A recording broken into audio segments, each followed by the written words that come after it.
Oh, hello. How did you enjoy your what is it called? Mason Day yesterday. Pretty good. I met my mentee there. Not my mentee, like Step 2020 mentee That's from other nice. group. Felt it was safe.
Seems that everyone wants to join at the like last minute.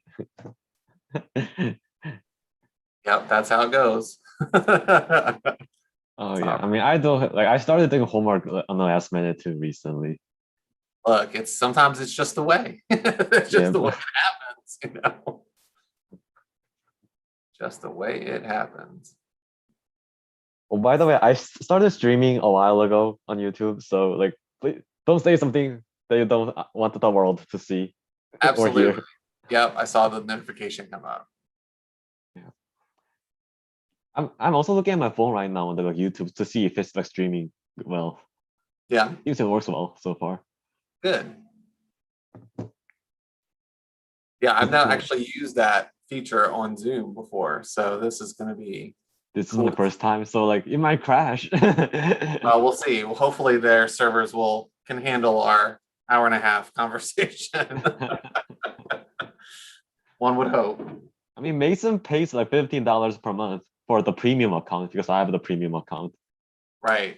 Do students have access to when they sign up for their Zoom account? Is it premium, like you're saying? Oh, it's like only for like staff, like people that work at Mason. I work as Okay, a like, teaching assistant, so like since I have a gotcha. paid job.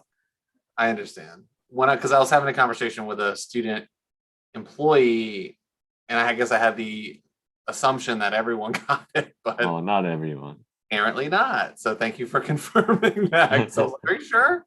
Are you sure? And they're like, yeah, I'm pretty sure. I'm like, okay, got it. Because I guess their boss at their other job bought them the premium one. I was like, okay.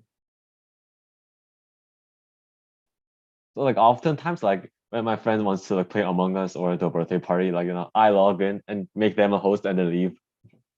Yeah, So then they can enjoy the unlimited Zoom. Right.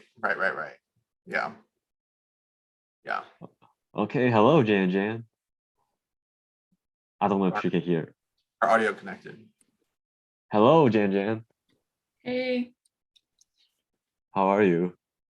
good, hanging in there. How are you guys? Doing great. Well, honestly, a little nervous, but it is what it is. I mean, we're very used to Zoom now, and there's no actual audience. If there were actual audience, I would be super nervous. But like, I feel like I feel like I'm less nervous. And also, I can have my script on my laptop, and nobody will ever know. Are you guys doing that? Yeah, I am actually. I actually have a whole like document that I made for this event, so I'll just be reading off of it to keep Oh, us. yeah, same for me too. Yeah. Zainab, is your document ready? Or did you memorize them? Oh, wait, who are you asking? Me? Oh, Zainab. Oh, okay. She's I the have it co-host ready with on me. my computer. And then, like when you zoom into a screen, your eyes are like, Yeah.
I don't know when Lex is joining me us. I know that Vivian will be coming late because due to her job.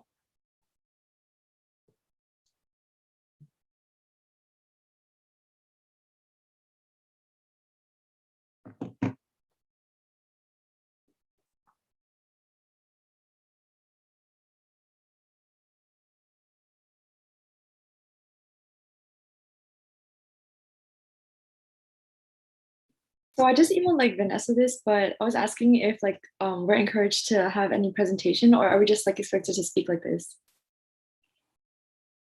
Like what was that? Yeah, are we just expected to like speak like straight up with no presentation, or are we also encouraged to have a presentation? I made a PowerPoint presentation just in case. Wow, Oh, look at you, okay. Hojin. So You guys are prepared. more than welcome to. Yeah. Let me. Oh, I don't have it.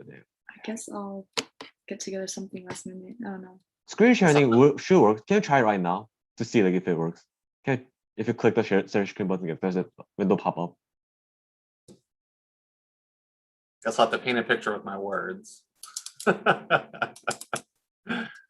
didn't do a PowerPoint.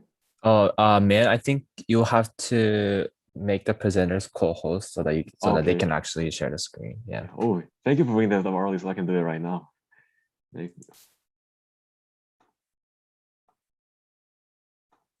I guess I can make everyone the co-host here.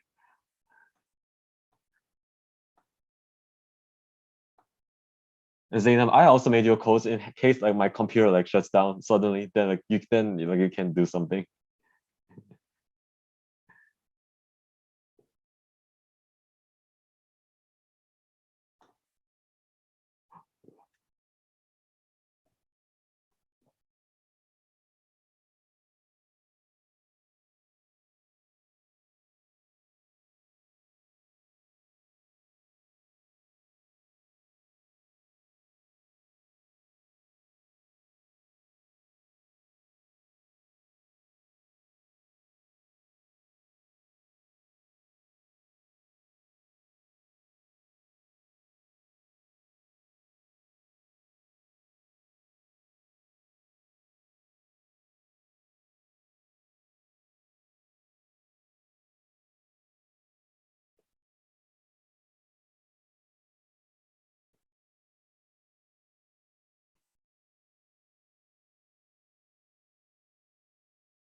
Thirty more seconds.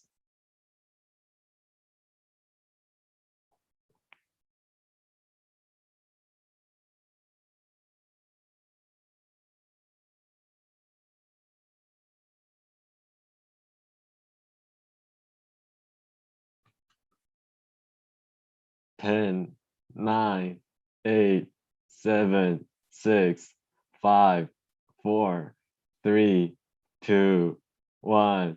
Boom.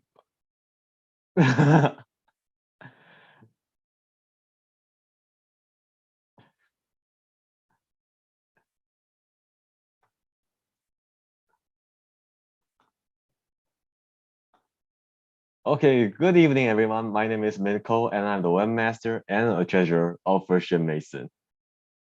And I'm Zainab Samsudin, a special program coordinator for First Gen Mason. And we would like to welcome you to our 6th annual I Am First Stories. Thank you for all for tuning in. For those of you who are new to our organization, we are First Gen Mason, an organization dedicated to increasing the retention and graduation rates of first generation college students at George Mason University.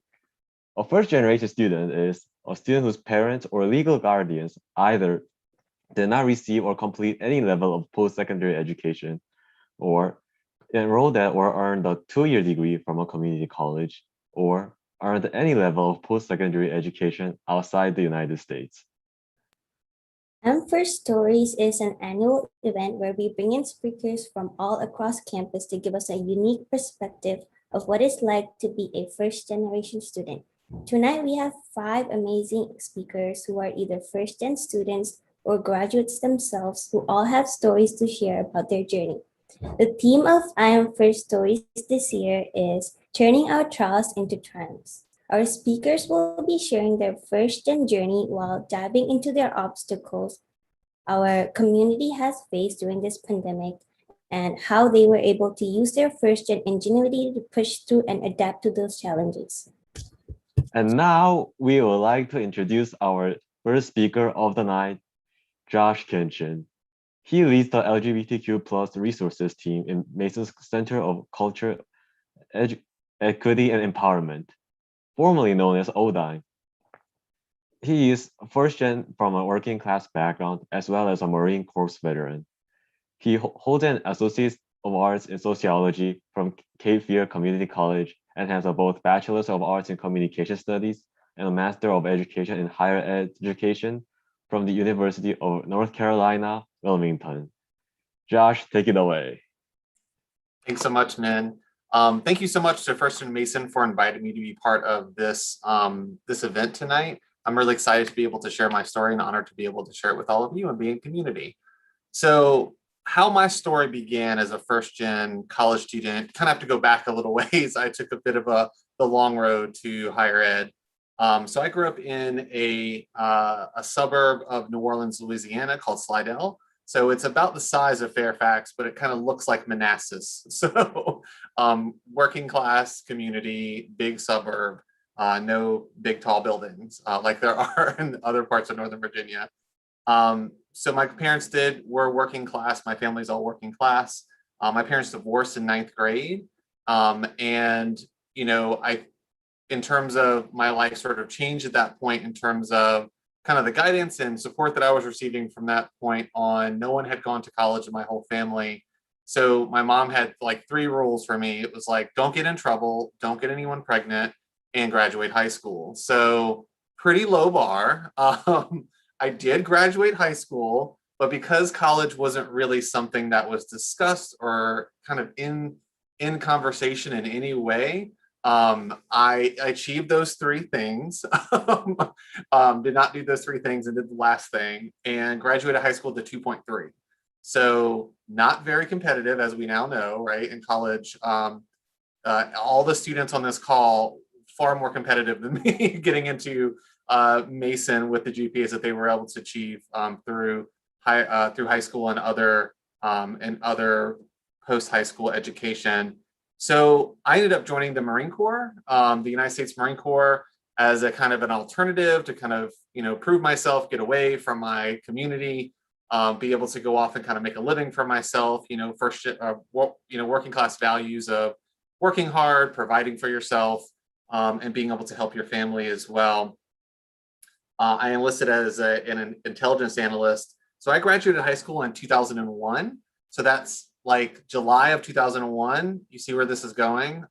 So I was physically in boot camp during 9/11. And what I kind of found in the Marine Corps was this culture of which I was not sort of sold, right?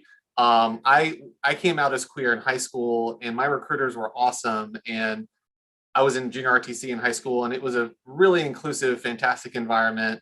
I knew I couldn't like openly talk about it. This was during Don't Ask, Don't Tell. But I found a culture of like deep sexism and homophobia and toxic masculinity in the Marine Corps that I wasn't truly prepared for and really did not vibe with in a really strong way, and something you really have to be kind of fully committed to be successful at. So from the kind of the jump, it wasn't something that I was super, I think I kind of lost my energy about it pretty quickly. And then because of 9/11, there was this extreme Islamophobia and racism that was extremely apparent and on top, and this bloodthirstiness that kind of, you know, became incredibly apparent quickly. And so by the time that I was done with my training and got into the fleet, which is like being stationed after your training anywhere in the country, and I was in North Carolina, I was sort of negotiating this thing that you're supposed to sort of be all the way in, but I saw these awful kind of components of it being people being awful. I did not get shipped overseas. I did not end up going as part of the invasion of Iraq, thankfully. And I was actually discharged after just 2 years early, with an other than honorable discharge. Some things happened. Some of it had to do with my queer identity. And so now I have no work. I have no job. I'm sent home on a bus. I didn't even get a plane ticket. So 24 hours in a bus from North Carolina to Louisiana. And I had a lot of soul searching to do about what to do next. So I had my very first boyfriend during that time. He was in the Coast Guard. He was a bit older than me. He invited me to come back to North Carolina and kind of figure out what I wanted to do. So I didn't just like stay in my hometown and kind of do whatever everybody else was doing. So I went back to North Carolina, found a little bit of found a bit of work in the restaurant industry, got kind of taken under her wing from the managing partner of an Outback Steakhouse in Morehead City, North Carolina. If you've never heard of it, it's probably for a good reason. It's literally in the middle of nowhere. And took a chance on me. You had to have experience as a server to be a server there, and found I really loved working with people. I did that for 3 years. I was not in school during any of that time. And then a different partner that I had at the end of that 3 years was graduating from the community college in that county and then going to UNC Wilmington to pursue her bachelor's. And so I said, okay, this is my chance. So moved down there with her. That whole situation imploded. But what I found when I enrolled in community college was that, whoa, I actually do like academics and I'm kind of good at it. So unexpectedly, so in my first semester in community college, I got a 4.0, which was super unexpected and exciting. And I was also working 2 jobs at the same time. So I worked at a restaurant as a server, and I worked at the only gay bar in like the whole region. So my schedule sometimes looked like going to school from about 9 to 3, working at the restaurant from 4 to 10, and then working at the bar from 11 to 3 in the morning. And that was about 6 to 7 days a week, the entire time I was in community college. And during that time also, and I didn't know this was going to happen, but because of all of the stress and the demands I'd put on my body having to work, right? And we know that's what working class people do and poor people do, right? Is you have to put your body on the line in order to sort of make your way. I got some severe back injuries that kind of came to light, which made me sort of renegotiate some of the working pieces, but I had to work basically full time the entire time that I was in college because my family, of course, couldn't help me in any substantial way, other than like a couple $100 like emergencies, like every 2 years or something. My grandparents like scrounging together their savings to help me every so often. So a couple of the other things that how I thrived and what really made my experience go so well at the community college was I realized, and this again was sort of, I think, part of my upbringing and part of the, what I was sort of told to do is I got to know my faculty. I did use their office hours. I would show up at their office hours very often and get to know them. And so I felt connected to the experience. I also learned, because that community college, similar to Nova, if anybody has gone to Nova here or knows anyone who has, big community college. So they had, stadium style seats. They had classes of 200 or 300 people. And what I sort of learned was if you sit in the front, it doesn't matter who else is behind you, because the professor is like literally you're 10 feet from them, right? The entire time, and be able to get all of those distractions away and kind of create an experience where, you're almost getting sort of like one-on-one attention from the faculty member. You get to learn who they are, they get to learn who you are, and that creates a situation where you feel more dedicated to what's going on. I also got involved in student leadership. So I was part of the student ambassadors. As part of that process, we had a transition of our advisor from someone who had been doing it for 25 years to someone who was actually coming from UNC Wilmington, which is in the same city, doing basically working with contemporary students, working with transfer students, first-gen students. And she was the first person to tell me, like, I think you should work with students. I think this is great. I was also 23 when I started school. So I was a little older, right, than your traditional college student who might go straight into a university. I was in Phi Theta Kappa as well, and really got in touch with working with those advisors, because those folks were really invested in college student success. And a lot of their experiences reflected my experiences after getting to know them a little bit, and them being able to be my guide through that invisible curriculum that we all have to navigate as first-gen students, I think was really huge for my success. Going on, I graduated from there, went on to UNC Wilmington, even through the transfer process and the getting admitted, because I had that other than honorable discharge. I had to go through an entire, even though it had nothing to do with my academics, I had to go through an entire like approval process at a very high level within the institution. And the person who read my letter, she's like, I think I need to know more. And then I ended up writing like a 4-page like admissions letter. And she brought it to the provost and was like, we have to let the student in. Like, this person is, important for us and who their story is. And so again, being championed by other folks, people that want to help you, and being connected to them throughout my experience, using a lot of those same tactics academically was really important to me. So getting to know my faculty, engaging with them. And of course, as you go along in your undergrad, you can do research and other things, which I did do, and did some independent studies and got to know my faculty really well. And then once you have that network of like professionals around campus, you start getting asked to do things. And invited to be part of structures and organizations. And so I got invited to be part of the LGBTQIA resource office there at UNCW. Had just started as their first intern, and worked really closely with that coordinator, Amy Schlag, interning and volunteering. And so really, and even I got laid off from my jobs as a senior. So I had found my now partner that I'm still with, and thank goodness, a little bit older, more established, has a whole career. She was able to help support me and keep me motivated. And I think in terms of, so talking kind of bookending my undergrad experience, because that's where you all are, is, for me, it was all about the mentors. It was all about utilizing those student affairs professionals, those group advisors, that faculty, to be the kind of help me understand how all of these systems and processes worked and what advice that they had for me. And all of them were so generous with their time and energy, because I now know, being on the other side of that equation, it's just as beneficial for us as it is for y'all, right? It's the reason why we kind of came here. The things that I think allowed me to continue to follow my dreams was having those possibility models.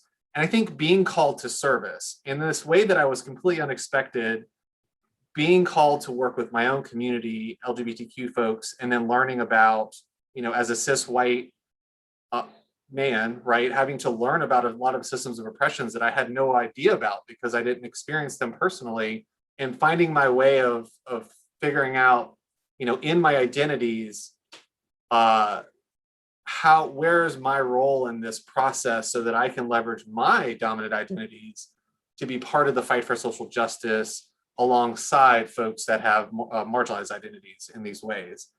And through kind of giving back to my own community and serving alongside other communities, I refound, and I think for myself, it was a healing process, refinding that mission that I was trying to achieve with the Marines around uplifting my community, defending, the rights of other people, doing that work in social justice kind of gave me that avenue back. I think also the things that motivated me and kind of helped me kind of stay on task in achieving my dreams is finding that courage to kind of defeat self-doubt and imposter syndrome, and like apply to be the president of things, ask for that help, approach that faculty member, right? Approach that dean of students, and get to know them and have them be part of my experience. So in terms of what happened next was, after undergrad, I stayed, as you all know, I stayed at grad school at UNCW as a practical choice. And then postmasters, I worked at Florida State University for 4 years, working largely with LGBTQ students, intersectionally in lots of different identities. I also advised part of student government, which was the Congress of Graduate Students, and supervised interns in 5 of our 6 cultural centers that they had at Florida State. And of course, since coming to Mason and leading our LGBTQ+ resources team, I've been here for 3 years. I've had the great opportunity to give back to my first-gen community, working with STEP, I think particularly. That's where I met Min, right, which was great, doing the Smithsonian trip. And so I think that for me, a couple of the things that I would say that would be kind of my resounding advice for anyone is, and what allowed me to thrive in that, in being a first-gen college student, is, find those folks that will be your coaches, that will be your advocates, that will be your champions, and rely on them and ask them for help and receive their help. I think applying your skills and your culture from your own families to your college experience. And for me, that meant working class, like never give up. You just got to work harder and harder and harder if there's an obstacle. And then I think the things that I learned later for myself, and that I often give other folks, is uplifting others. Doesn't matter what you're doing or what your major is. It helps remind you of why you're doing this, right? It helps you remind you not to kind of disengage from the process. And one of the most important things is, if you can't find the right mentor, if you feel like, well, I have people that are supporting me, but it's not really what I've always wanted, be that person for someone else, right? Because you know what you want a mentor to look like. Be that human for someone else, even as a student, because there's other folks who are looking up to you, even if you don't know it. School, I think some folks see school as a solitary practice. And yes, some things are solitary. Right? We're not cheating on tests and stuff, but it's not a solitary process. It's a community process, much like everything is in life, beyond college. Also be your own best advocate. The thing about, open mouths don't get, closed mouths don't get fed, right? Squeaky wheel doesn't get the grease. All of those metaphors for asking for help. I know it's counterintuitive for many of us to ask for help, particularly how we grew up in the cultures that we're coming from, and all of the values that we're kind of done. Is like, a lot of us are taught so much about like being self-reliant and doing those things, but everybody has help and everyone thrives in that experience, and find your people. For me, that was like I was a little older, so faculty and staff are often those folks. But for students, it was like, folks who had experiences that probably weren't like me, but they were more similar. That were transfer students, that were non-traditional students, or contemporary students, that were first-gen students, and marginalized students as well, that may not have had all the same identities as me, but we connected in the way that we had experienced something, similarly. And the very last thing I'll say is, don't forget to all of the investment that you have both invested in yourself and other people have invested in you, pay that forward, right? Because there's so many folks who can benefit from just hearing your story and knowing who you are, and don't feel like you're putting yourself on a pedestal or like you're trying to be self-promoting. No, some folks need to hear who you are and exactly the body that you live in and the journey that you've been in. So thank you so much. This has been incredible.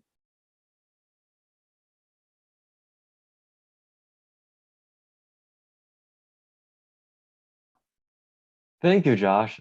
Our next speaker is Jen Marin. She is a first-generation Kachin American student at Mason, majoring in global affairs and minoring in anthropology and environmental sustainability studies. Apart from her academics, she is highly involved in the advocacy space in a grassroots organization with Kachin Alliance, Action Group Corps, STAND, and GM4MD. She advocates heavily on Burma issues in her free time outside of school, and especially this semester with a coup in place of Myanmar, she has found herself having to juggle the struggles of her home country with her own home and academic life in the midst of pandemic. Jan, carry on. Oh, thank you so much for that introduction. I'm very humbled and honored to be here and to share my story. So I also have my notes here that I'll just be like speaking off of. Where does my story begin as a first generation college student? Well, first of all, I was born into a Kachin household, which means my parents, that's their ethnicity, they're Kachin people from Burma. So that's where my story starts. I'm born to immigrant parents from northern Burma, Kachin state. And Burma, if no one knows, is actually the home to the longest running civil war in the world. And it's a very unknown country, actually, not just for this reason, but probably because they've gone through so many military dictatorships, and it's really unfortunate that they actually have to go through another one right now, which a lot of people on the ground are protesting against and getting killed for at this time, sacrificing their lives, just to continue my story of growing up in a Kachin household, because I grew up in a Kachin household and I came from this background, where my family comes from, this really, really poor country that is going through so much conflicts. My parents, they grew up in this kind of under this system, under a dictatorship.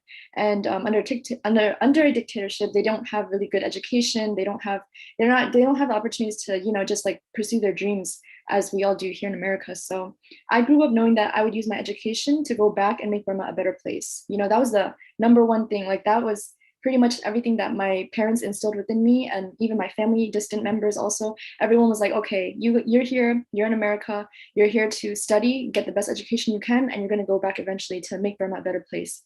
And that's everything that I've always, thought about as I'm doing my schoolwork. It's always like, just something that continues to push me and motivate me. Also knowing that there's internally displaced persons in Kachin State right now. A lot of these people that I see, not just only as people, but my family members. When I see people being displaced, I see them as my family that are being displaced, having to run away from their villages because of the Myanmar military. So just knowing that there's a whole group of people out there who can also just benefit from me being here as a Kachin American, it really pushes me and like drives me to continue like trying harder. So being a Kachin who was born and raised in America with many privileges, I truly saw this as my purpose, and I continue to see it as my purpose. It was just really drilled into my head, again and again by my parents, my family, that this is what I was basically born to do. And I thought for the longest time that in order to fulfill this purpose, I'd become a doctor, and so I was like, okay, I'll become a doctor. I'm just going to go back and then help people that way. And I really thought, like, I really, I really made myself think that I was going to become a doctor until 12th grade.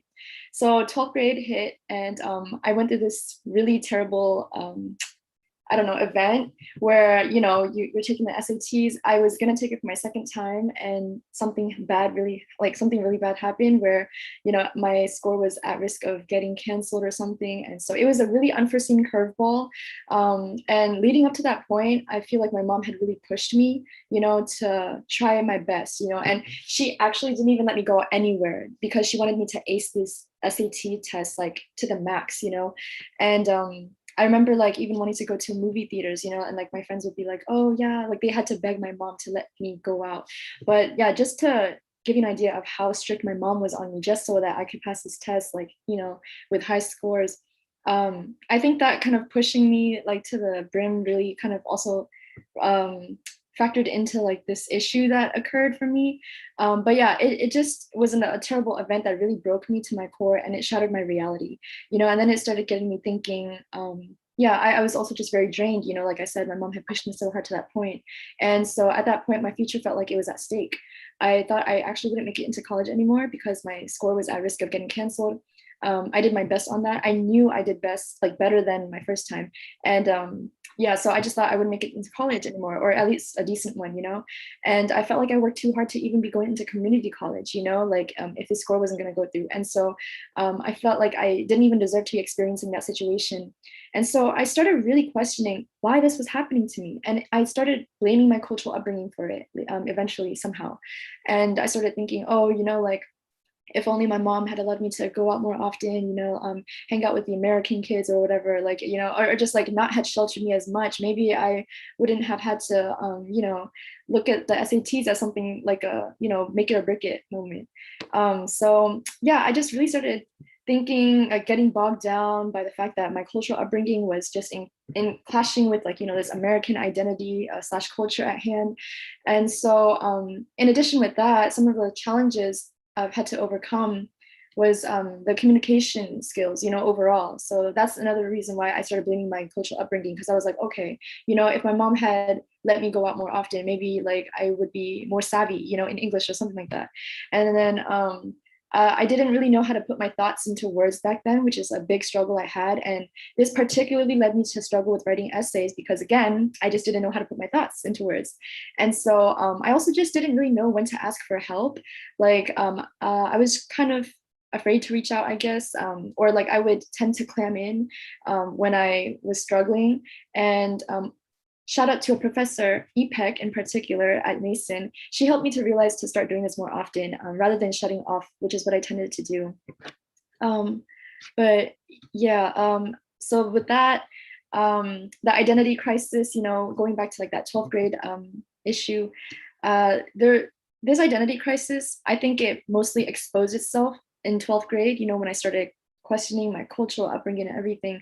I was I started realizing actually this is more of a long-term struggle that I've had my entire life, and it's a long-term struggle of questioning where I really fit in and who I am or how I see myself fitting in as a Kachin person in America.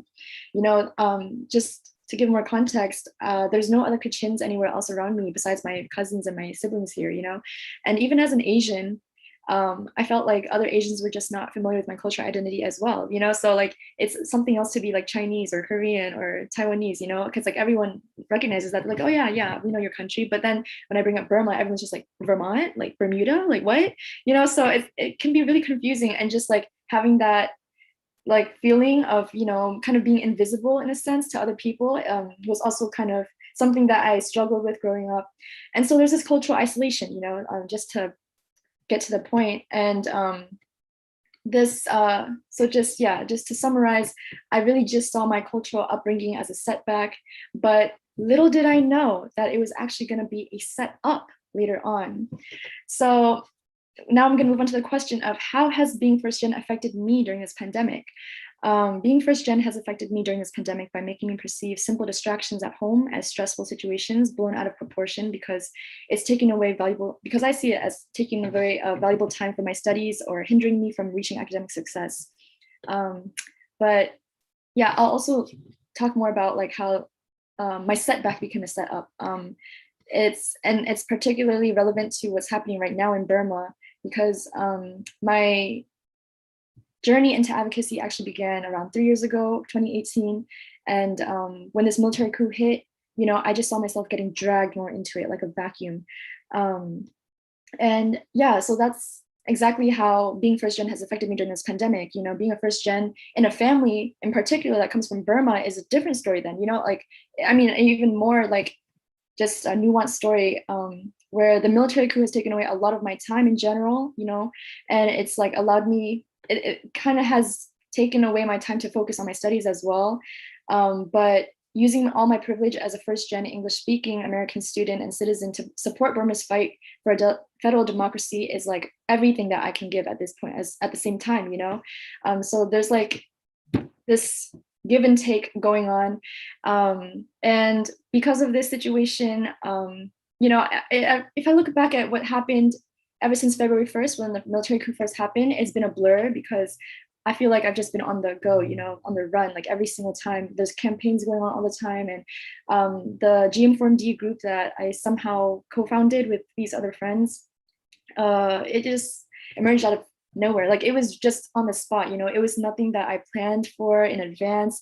It was all just like very organic, and it happened on the spot very naturally. So slowly but surely we found ourselves having to manage this entire team later on, and that's what I'm in the middle of doing even as I continue my studies, or kind of not do my studies. But yeah, I've been actively communicating with my professors about my circumstances, and for the most part, they've been understanding. So I'm really grateful for that.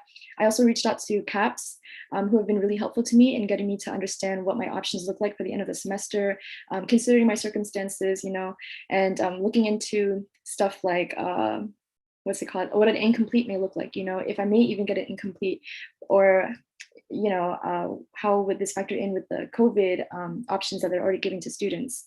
So yeah, that's that. And now to just cover the question of what does being a first generation college student mean to me, being first gen means overcoming barriers that no one else will have to face in the generations that come after me, which is actually kind of unfair. I feel like I get frustrated. I feel like there's so many expectations placed upon me by my parents, especially being an older sibling right now, like an older sister to 3 younger siblings. I'm expected to serve as a role model for them and all these other younger cousins. It kind of sucks, but it is what it is. It's like kind of like a curse and a blessing, But then on the flip side, again, being in the US also means having the opportunity to obtain an education that will actually lead me somewhere, and have the opportunity to pursue my own dreams, my goals, my passions, which is something that my parents and generations before me never had. And, my parents, uncles, aunts, grandmas, and grandpas, they never even had the choice to study what they wanted to. So that alone in itself, like being able to choose what major I want in college is a huge privilege, And so I need to just like knowing that allows me to take advantage and be appreciative of everything that I'm able to do as a first gen college student. And what has allowed me to maintain my dreams for the future is my faith and also knowing that I have so much privilege at my disposal that can be used to benefit others, not just here in America, but especially those in Burma, in the Kachin state, and just the entire country as a whole right now during the military coup. So why shouldn't I try harder when there are other people who would die to be in my place? Like people are literally on the streets right now in Burma, just begging for a democracy at least. And they're literally giving up their lives right now for dreams of this federal democracy. So just to move on now, like what have I been able to accomplish during or after college? During college, I've been able to make lots of friends from various backgrounds. I got to learn from a lot of people, my peers, as well as professors. And I founded GMU STAND, which is like a chapter for STAND, the student-led movement to end mass atrocities. It's another huge kind of like student-led movement that I also work with. I serve as the co-lead for the Burma committee in that group. And recently, as Min also mentioned, I have been able to co-found and lead an emerging grassroots nonprofit organization called Am F1rst. And we're still in the process of getting, established like formally a 501c3 organization. But yeah, now just to kind of finalize everything, I'll conclude. How can I inspire others with using my success story? Just to answer this question, I don't ever do things with the intention of inspiring people, but I'm humbled too if people are inspired by my story. And I don't necessarily see my story as a success story either, but rather a story that has had its ups and downs like anyone else, that is merely still in progress and yet to continue. What I do consider successes within my story that make my story seem like a success are the moments where I continued pushing when I could have given up, where I continued persevering when I could have taken it easy, and where I reached out for help when I was too ashamed or afraid to do so. And I hope that my story encourages others to keep pushing and striving towards their goals and achieving their dreams. Even if all the odds seem stacked against you, I encourage you all to follow your purpose and never give up. Put in the work that needs to be put in and follow through with whatever you pursue. It takes both passion and discipline to reach success. Practicing good behaviors and habits that will set you up for success, like even sleeping on time and waking up early, really does go a long way in the long run. And yeah, I think that will be it from me. So thank you very much. I also had pictures actually, but it's okay. I'll just yield my time now. Thank you. Okay, thank you, Jinjaman, for your story and your continued dedication to advocacy. One reminder, please drop claps in the chat virtually. We will now like to introduce our next speaker, Lex Lewis Simeon. Inspired by Elaine Walterott's proclamation of what the world tells you to shrink, expand, Lex is a first-generation American college student, graduate student, and now professional, striving to be a possibility model to those who may not see themselves represented in the many spaces they hope to occupy. Working from a place that recognizes we don't know what we don't know, she approaches all with empathy and a desire to support and provide resources to others. Thank you so much for that. Hi, y'all. I'm really happy to be here today. When I think about my journey through the journey that I'm still on and still figuring out, because every day I wake up and I'm like, oh, okay, we got this, we're gonna turn this around. But I think about like where my journey started. And I think for me, it actually starts way before I even understood what being first gen meant, right? I grew up in an immigrant household raised by a single mother who was undocumented for most of my life. And so trying to make ends meet that had never seen each other was a part of our everyday. Figuring out that I wanted to be the person that could support my loved ones, be the one that can be the role model for my little brother, was something that I just accepted, but I didn't understand what that meant for a really long time. And I think that it was my senior year of high school that I started to not understand or have the language for what first gen was, but to start to see the differences. When I was applying to, I don't usually share how many colleges I applied to, but it was over 20, so more than my age at the time. We're trying to figure out what majors meant and kind of saying, oh, that doesn't sound that nice, so I'm just not going to do it. Fun fact, one of those things I was like, absolutely not, turned out to be the major I graduated with. And just not understanding. I always talk about where the school that I went to undergrad chose me. I didn't choose it because it was this place that I could afford, that gave me opportunities that I never thought were possible, but I didn't think that that was the place for me. I had this idea of what my next step was, and I was on this plan that I made up when I was in 3rd grade, and I couldn't stray from it. I had this idea of like, you pick what you're going to do and you're just going to keep pushing, and that's what you're going to push towards. And it was when I got to college that I really think that my understanding of being a first-gen college student really took root. I realized that the questions that I had or that I was scared to ask were the questions that so many people that looked like me, that were from the same area as me, that I grew up with, were having those questions and were also scared to ask. I realized that I was taking on jobs in certain offices and wanting to be the voice for those people. I wouldn't know what this meant if I tried to come into this office, or we can't assume that that's what the student is doing or what they need. We have to ask. And so I think that those experiences from when I was working in financial aid as an undergrad and trying to make my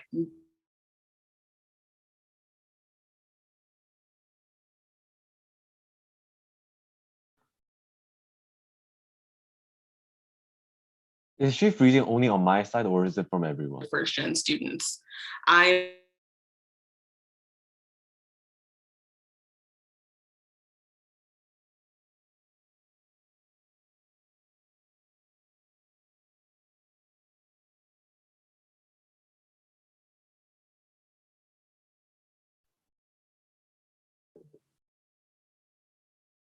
cannot hear your audio. Uh, Oh, now I can. Am I back? Yep, you're back. Awkward. What was the last thing y'all heard? I saw everybody's face. Am I still frozen? Oh, okay. So I was saying, thinking about how transparent I try to be with those obstacles that I faced, whether it be I'm in my first semester in grad school and not knowing how my student loans were going to work out and thinking I had to pull out because even working in financial aid for years, student loans are confusing. And in that moment, I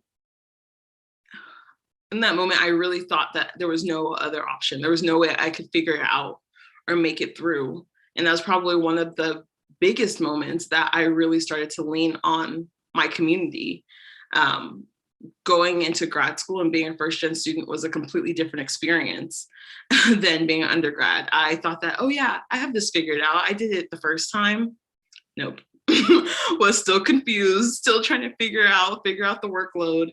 And that was the first time in my life that I got to talk about being first gen and had support from my classmates, my professors, my supervisors, who they were like, oh yeah, I'm first gen too, this, and this. And like seeing that community for the first time was something that has impacted me now as I want to help build that community and further that community. Because if I had that question at some point, that means somebody else is having it. And if I have the answer now, I want to skip all the steps of the stress and the tears and the freaking out and be able to share that. I've always seen that any obstacle that I've had to overcome or anything that has knocked me down is something that I can turn around and be the stepping stone or be the hand pulling somebody else up. And so now being a professional and being able to work with first gen students every single day and get to support them is a really big full circle moment of thinking about, I get to be the person that didn't necessarily exist in that when I was in school. There wasn't somebody set to talk about this and show how proud and how amazing and how more than enough you all are. As a first gen professional, this is something I try to talk about more. I have questions every day.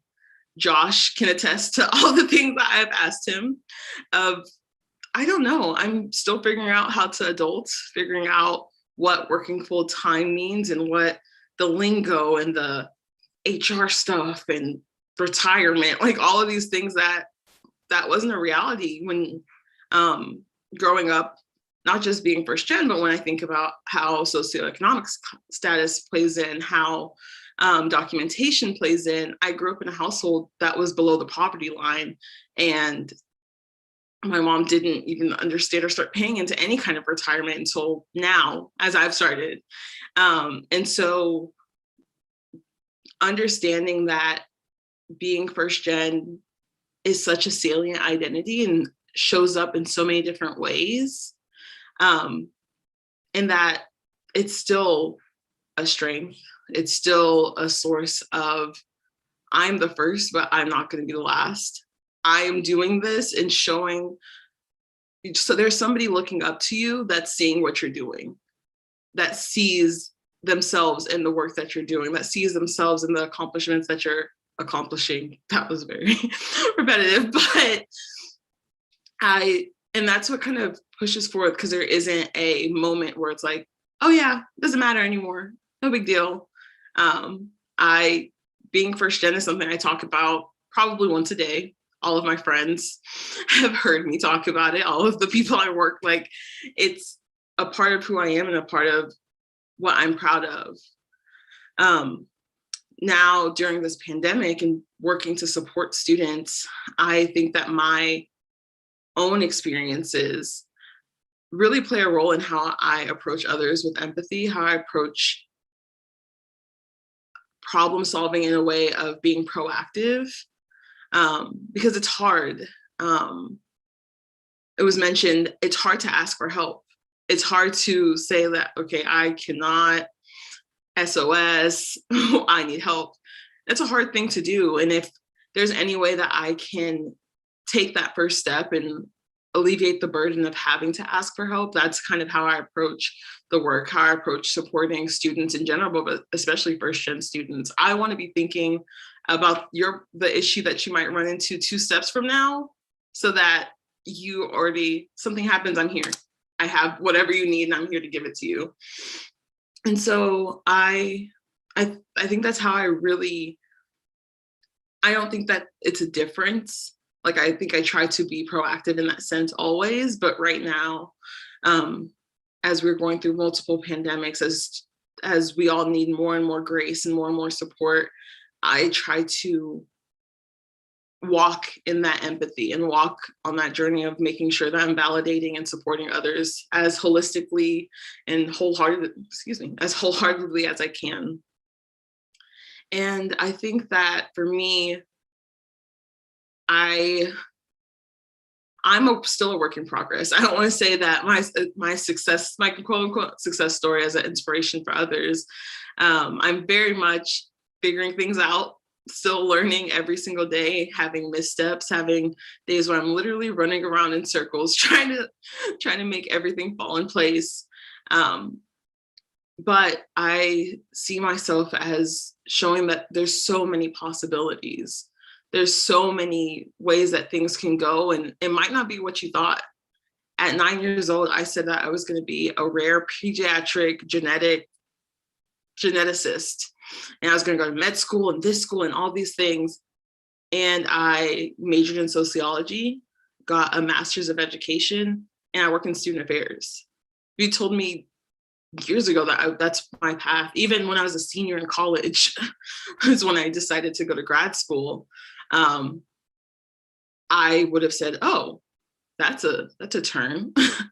And so I think that my story is one of change and adapting and kind of figuring out what your purpose is and leaning into that. Thank y'all. Thank you, Lex, for your inspiring story. Please drop in the chat encouraging messages for the speakers we have heard so far. We're now going to take a 10-minute intermission. Please feel free to take a break during this time, and the program will continue shortly. We wish we had free food during the intermission, which we usually do, but hopefully we will have free food during the next intermission in 2022, Am F1rst Stories. So hope to see you there too.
For those watching us in the YouTube, can you type "I'm here" if you're here? I'm just curious, like how many people are still like actually in front of the computer or phone?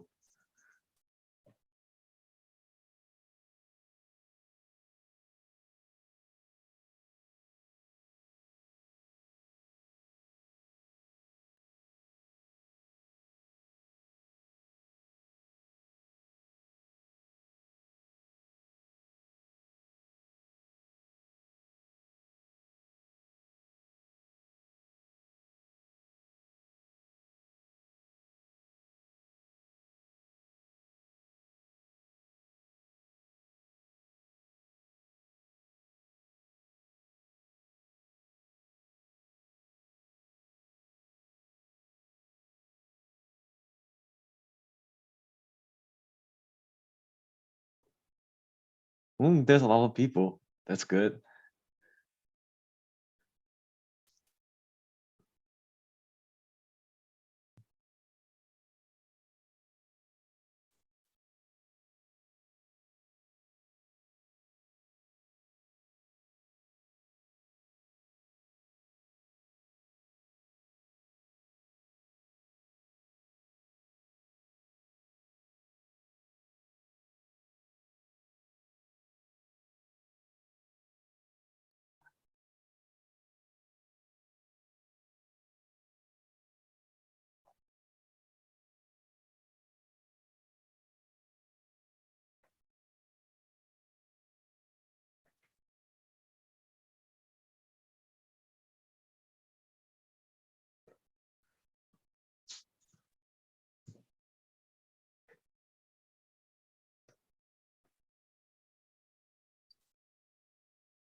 Welcome back from the break.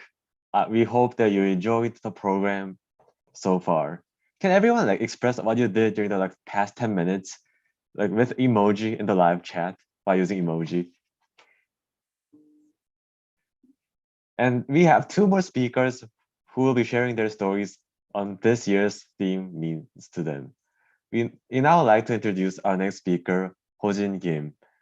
Hojin Kim is a soon-to-be graduate from George Mason University, who is majoring in global affairs with a concentration in global inequalities and responses. Born in South Korea and raised in Japan, he is a first-generation college student in America and also a STEP 2017 scholar. He is currently the chapter president of GMU Lambda Phi Epsilon, the largest Asian interest, but not Asian exclusive fraternity in the world? Hojin, go ahead. So before I begin, I actually have a PowerPoint, so I'm gonna share my screen. Give me 1 second.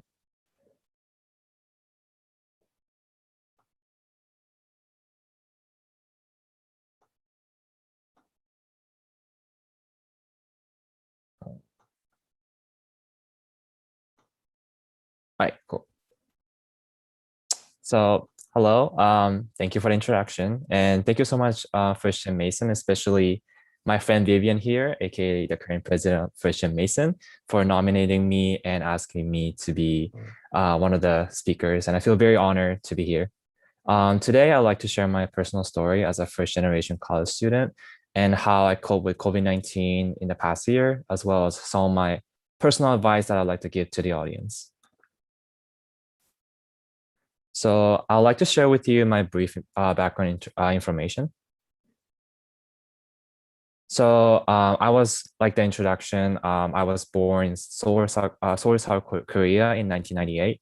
And my family and I moved to Japan when I was only 4 years old, so that my parents could pursue their education there and other reasons involving families.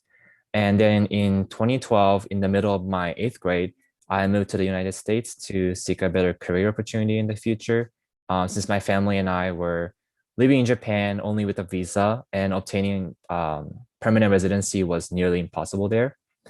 Um, and in a few weeks, I will be the first generation college student in my family to receive a bachelor degree in global affairs. So that's very exciting. Um, Throughout my college career, I was extremely involved on campus by participating in many different events and hosted by different student organizations. And while doing so, I was able to gain leadership roles in a variety of student organizations, such as First Gen Mason, which I will talk more about in the next few slides, Japanese Student Association, Patriot Pitches Co-ed a cappella group, and lastly, GME Associate Chapter of Lambda Phi Epsilon. So now I'm going to talk about a little bit about my involvement in First Gen Mason. So I was a really active member of First Gen Mason in the first 2 years of my college. And I originally found out about this organization through the Student Transition Empowerment Program, also known as a STEP, back in the summer 2017. And shout out to my STEP 17 fam out there. Some of the activities I did were kiosking and hosting a number of Krispy Kreme fundraisers in Johnson Center, attending educational events and workshops. And it's a really small fun fact, but I also performed during Am F1rst Stories in the past 2 years with my friends. So that was also really exciting. Being a part of First Gen Mason broadened my perspective in many aspects. Many people I met through First Gen Mason were all passionate and ambitious in things that they do. And surrounding myself with these people taught me that every first generation college student like myself has a chance to succeed and become a leader in our community. So in my sophomore year, I ran for an executive board position in First Gen Mason and won the role of an intern coordinator slash special project coordinator assistant. First Gen Mason helped me in many different ways. For example, the positions that I just mentioned earlier helped me succeed in other leadership roles in different organizations, since I gained skills and experiences that were needed to prove myself worthy that I'm capable of succeeding in these roles. And in addition, as a first generation college student, I received tremendous support and resources from the staff members from ODIME, now known as CCEE, which I can really thank them enough for. Not only that, it also provided me opportunities to give back to the community by supporting other first generation college students like this event, where I can tell my stories to motivate and inspire others to be the future leader in our community, regardless of whether you're a freshman or a soon-to-be graduate or whatever you may be. So since our theme this year is revolving COVID-19, I'll be talking about how the pandemic impacted my life. So one of the ways that COVID-19 impacted my life was obviously the sudden transitioning to online courses.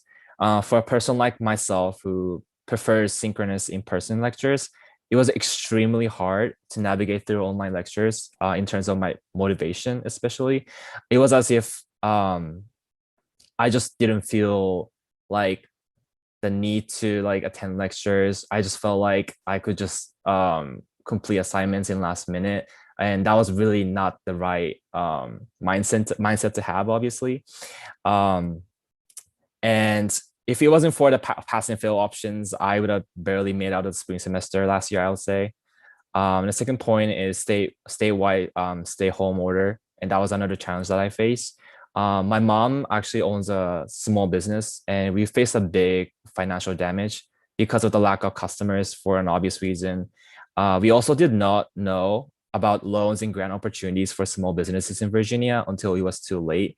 And it was really extremely hard for our family to pay off rents and other expenses. And the rest of my family is in Korea, so we did not have any support around us in the United States.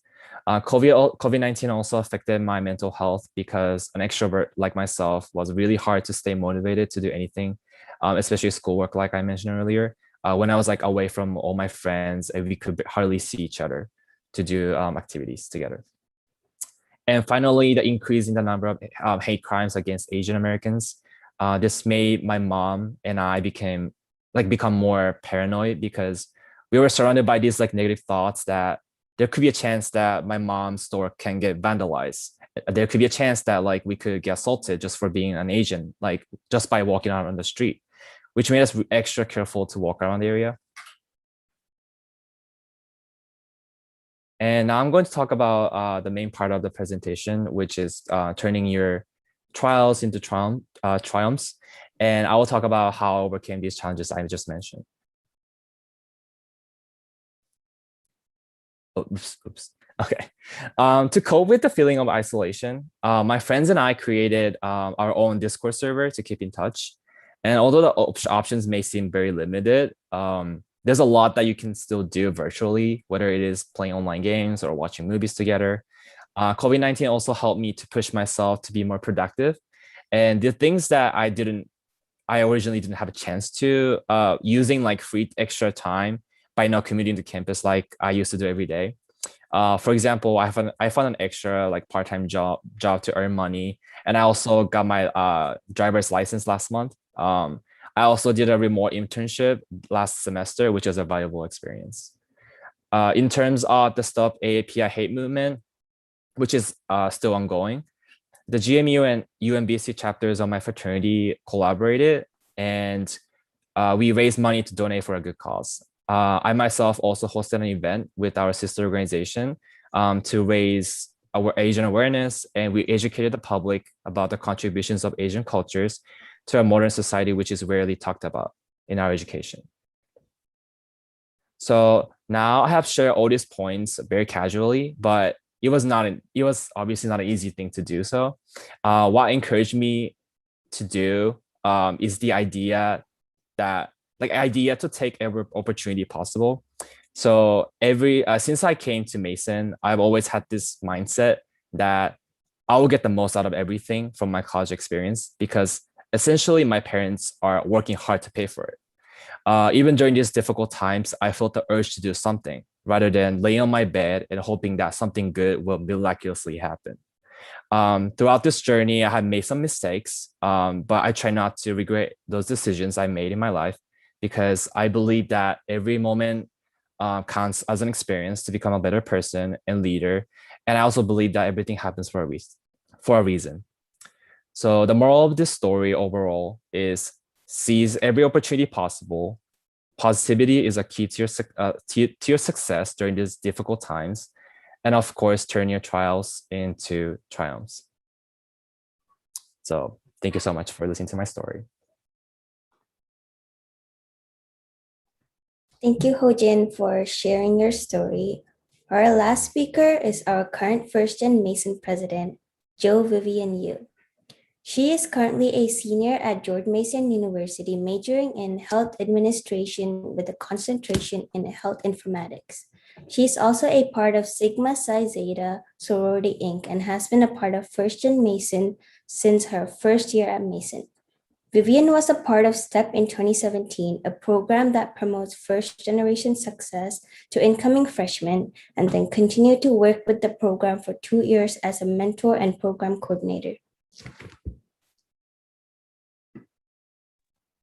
All right. Well, first, I'd like to thank everyone who invited me to be here. To be completely 100% honest, this is my first Am F1rst Stories I've ever been to. I just never got around. And so I'm glad that I'm finally able to be here and like be able to speak as well. So that's kind of crazy to imagine.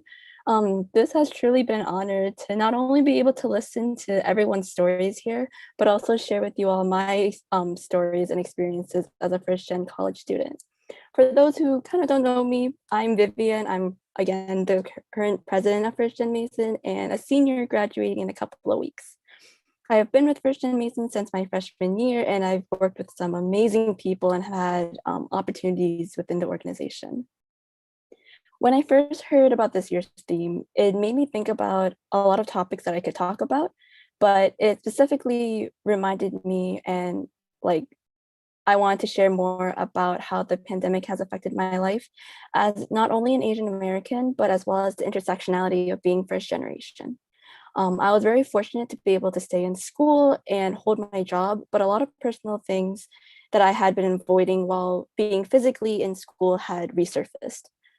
A part of me is very thankful I had a chance to be able to endure these hardships and to be able to find myself in a much more stable environment. I'm still constantly struggling as a first gen student, but let's be real, who isn't? I'd love to share a different perspective of being first generation, which entails the hardship of discovering oneself and the boundaries that I lacked to create around with my friends, my family, and like honestly myself. When the pandemic first reached Northern Virginia, I was relieved of not having to go to school. It almost felt like a break from like the responsibilities I had to do, like being a student, being a leader, all of that sorts of stuff. What we didn't know at the time is literally a year later, we'd be in the exact same spot. What made the pandemic much more real was the fact that instead of staying home and like quarantining, I was still required to go to work as a farm tech. I still had to pay for college somehow. My entire family was able to stay at home to work besides me, and that brought up like a lot of anxiety because I had to work to be able to pay the bills, but that also meant that I had to risk not only myself but my family to catch the virus and spread it to them. I worked almost every day for 8 to 9 hours, and then I would come home, immediately shower, and like try to quarantine myself for like the next couple of hours and try to um, do homework. But thankfully, balancing school and work at the time was a lot easier because the expectations weren't high because we were in a pandemic at the time. But the stress of the unknown was insanely real. The president of First Gen Mason at the time, Cynthia, and I were struggling to determine how we'd navigate the organization online, but we still wanted to continue to support first generation students at the time of crisis. But honestly, we weren't really sure how we were going to help them when we weren't even sure how to take care of ourselves. So as a board, we ended up making a really difficult decision of canceling all of our events, including this one for 2020. The next year of being online would be insanely difficult for me. As a senior, this was not how I expected my last semester to be and last year. I had to adjust to not only being online full-time for classes as a full-time student, but I had to work as an essential worker at the pharmacy full-time and be the president of First Gen Mason all at once. So my days honestly became really blurry and merged together. And I would focus on work for most of the day and then go to classes right after. And then like as soon as my classes would end, I would make sure to like check in on First Gen Mason, check in on like friends and family that I needed to support on. Aside from all this, I was also dealing with my mental health and the effect the pandemic had on me personally. Although it didn't seem like it at the time, I was definitely burnt out. But I kept telling myself that I had to continue working for myself and my family, as well as continue to be president to support the First Gen community at George Mason. I constantly doubted my leadership skills as well as my abilities as a whole, which brings up something people constantly talk about, but not really talk about, which is the imposter syndrome. By definition, the imposter syndrome is a psychological pattern in which someone doesn't really believe in themselves and their work, and it feels like they feel literally like an imposter to their own environment. I didn't realize it at the time, but I was definitely struggling through that. I didn't believe in myself and anything that I did, and honestly, I faked it till I really made it. I knew that these experiences and skills that I had like previously would help me, but it never felt like it was enough. And honestly, I didn't feel like I was enough. I didn't feel like I deserved to be in the positions that I was as a student, an organization leader, a friend, or a daughter. As a first gen student, I feel like many of us want to do our parents justice. We want to please them and let them know that their journey to the United States for quote unquote the American dream wasn't a waste of time. We tend to empathize with their experiences and how they want us to be better and live a better life than they did. What many first generation students don't realize is how traumatizing that is and how many of their decisions are impacted upon that, thinking it's for them, the parents, even if it doesn't benefit me. My parents come from East Asia and traveled here for a better future back in like the 1980s for themselves, um, for a better future than what they could have done in their home country. They constantly worked without a college degree to make sure there was food on the table. They raised us under the impression of the model minority, that if we were to be quiet, do our work, and listen to our elders, we'd be successful. The pressure of being successful led to my mental health to decrease tremendously throughout the years, including college. That led to other parts of my life shuffling around, and it was just not a fun time. What first generation students don't tell you is the struggle between mental health and wanting to be enough for their parents. I definitely wanted to be enough, even if that meant I had to risk my mental health for them. I constantly wanted to be proud. I wanted them to be proud of everything that I did and realize I was able to do everything on my own. And so, like starting college, I would create these boundaries where I would be at school for most of the day and come home pretty late at night. But it ended up working really well. But then once the pandemic happened, it just everything mushed together. So, like, I would be doing work and school at like home, but then at the same time, my parents expected me to be there for them, especially because I was physically home with them. They were like, oh, you're here, you're existing, let me just borrow you for a couple of seconds. But then it ended up being like a couple of hours. At the same time, they restricted my ability to go out and want to be a part of everything in my life. I wasn't really able to be myself and socialize the way that we used to. And so I struggled to be that quote unquote perfect daughter. I began to realize the lack of boundaries I created with my parents, but then also among like my friends and work in general. First gen college students lack the ability to create barriers because of the constant requests of the help that the parents needed. So I'm personally never able to say no to the people because I want to feel more quote unquote useful and actually important to people when they request things from me. However, I have now realized this is a really big problem where I really can't say no to people. And I do the absolute most and want to be the most that I can be for people. I tend to be scared of saying no, and I feel absolutely super guilty and unaccomplished when I do have to say no. With the support from my friends and my therapist, I was able to create better boundaries between myself and my parents, and they began to understand the concept and the amount of stress that they created by asking absurd requests or restrictions that were unreasonable. We're still working on it, but I'm also understanding and improving the way that I can create boundaries so it doesn't become so harsh when I actually start to create boundaries. So instead of working to ensure that I'm useful to others, I do things that I enjoy to appreciate myself and the human being that I am. Being first generation is not an immediate assumption of me compared to being like a woman or Asian American. It's not a physical appearance, but it's a huge identity that plays a deep root that intersects who I am and why I am the way I am. These three identities portray my achievements and accomplishments as well as my flaws and the lowest points in my life. A mentor once told me, what's the greatest lesson a woman should learn? That since day one, she's already had everything she needed within herself. It's the world that convinced her she did not. As a constant reminder of that, I want to send a message to all first gen students who are listening right now that you are enough and that you should never doubt yourself in times of difficulty. We are all constantly writing our stories, and that's just how it be sometimes. But I also definitely want to express like personal thanks to a bunch of people that have supported me throughout my experience as being part of First Gen Mason, as well as being part of the George Mason community. Definitely my STEP 2017 to STEP 2019 families. Thank you guys so much. And then my mentors, Jan, Bella, and Kylie, who has given me guidance and who has never given up on me once. And to my best friend, Jane, who has constantly needed to listen to me about my problems and my doubts on myself. Without these people, and including a bunch of other people, I would not be here today.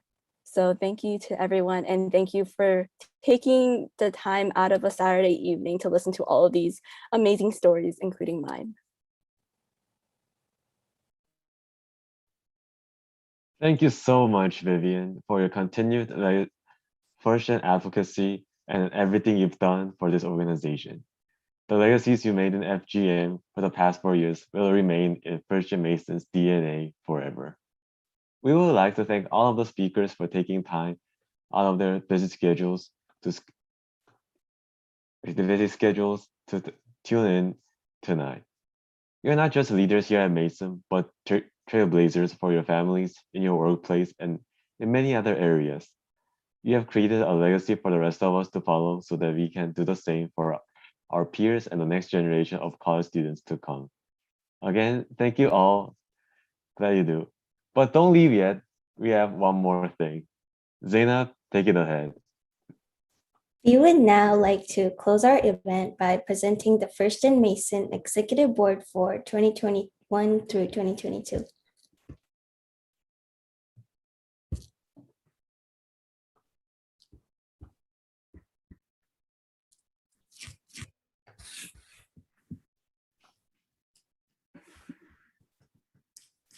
Our new president is Min-Hyo Ko, or Min, who is a computer science major, and he's currently a junior.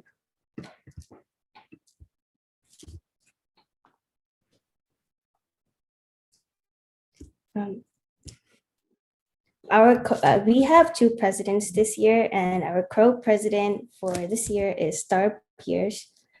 She's a senior and she is majoring in English.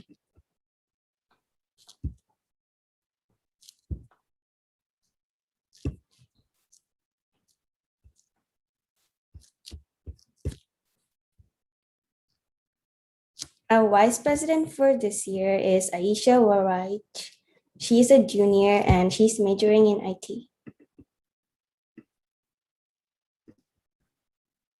Our secretary for this year is Catherine Granados, and she's a freshman and she's majoring in neuroscience. Our treasurer for this year is Kim Laura, and she is a sophomore majoring in community health.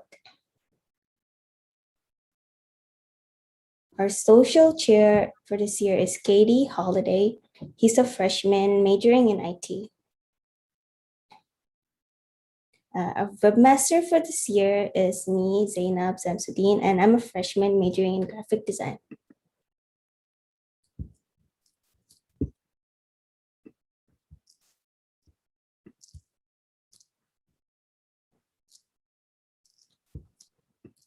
We are so excited to have the chance to serve our Mason community in the upcoming year. Thank you for all tuning in again. Good luck on finals. Have a good night and see you this fall, hopefully, in person. Thank you.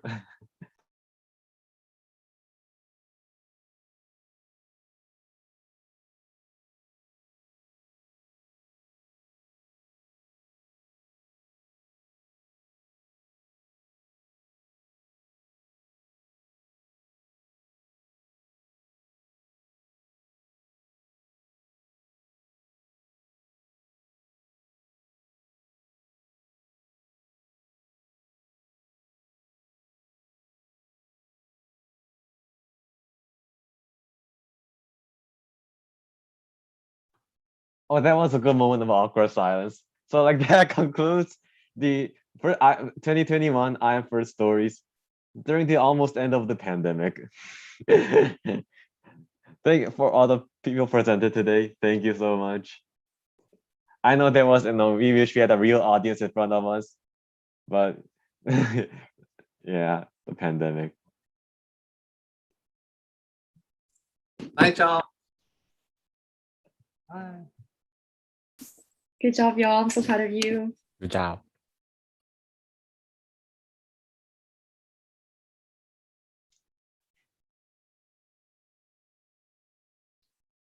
Oh, okay, so we are done now. We did it.